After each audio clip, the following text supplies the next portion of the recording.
Hi everyone, I'm so glad you're here because I have a book you don't want to miss. It's by Deborah Raney and it's titled Bridges.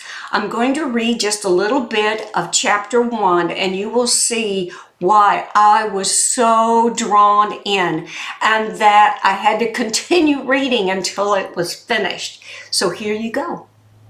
J.W. McRae braked at the stop sign where St. Charles dead-ended at Clark Tower Road.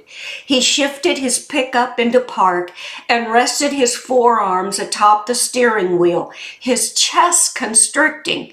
If he didn't know better, he'd think he was having a heart attack. But he did know better. His body was simply reacting to the memories this town always dredged up. He would never admit to anyone but himself the fear he felt at returning to Winterset. It was a good thing he was alone in the truck because his white knuckles on the steering wheel would have given him away. He rolled down the passenger side window of the dusty Dodge Ram and looked out at the billowing clouds that floated in a clear blue sky above the county road. He could turn left onto Clark Tower Road and wind his way back to the interstate.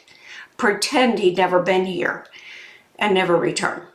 If it wasn't for Rena, the daughter-in-law he'd met only once, he would be back in Kansas City, oblivious. Oblivious!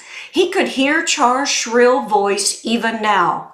You don't have a clue, do you, J.W.? You're oblivious. And he had to admit the woman had been right. For too many of their 9 years together, he'd lived in a self-centered fog. But Rena had reached out and offered him a chance to redeem himself. She wanted him here for Father's Day, but he just hadn't been able to gather the courage for a day that was fraught with such guilt and regret for him. But Rena had opened the door, and he intended to walk through, even if it killed him. Now you understand why this book is so very, very good.